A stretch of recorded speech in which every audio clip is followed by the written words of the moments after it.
এই যে সুন্দর ধনে পাতা দেখছেন, এই ধনিয়া পাতা সারা বছর পাওয়া যায় না, আর পেলেও অনেক দাম দিয়ে কিনতে হয়। কিন্তু যখন অ্যাভেলেবল পাওয়া যায় তখন আমরা কম দামে কিনে সারা বছরের জন্য সংগ্রহ করতে পারি। তো চলুন দেখি কি করে সারা বছরের জন্য সংগ্রহ করা যায়। খুবই ইজি পদ্ধতি।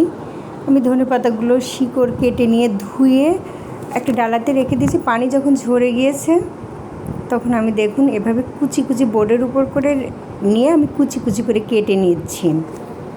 কিচ্ছু না, জাস্ট ধুয়ে পানি ঝরিয়ে সুন্দর করে পানি ঝরিয়ে আমি এভাবে কুচো করে কেটে নিচ্ছি।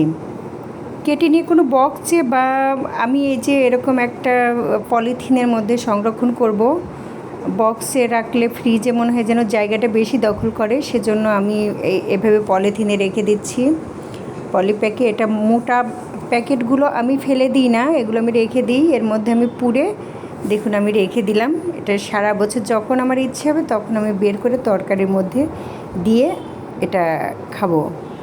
একদম টেস্টটাও ভালো থাকবে আর একদম সবুজও থাকবে। এভাবে আপনারাও রাখতে পারেন।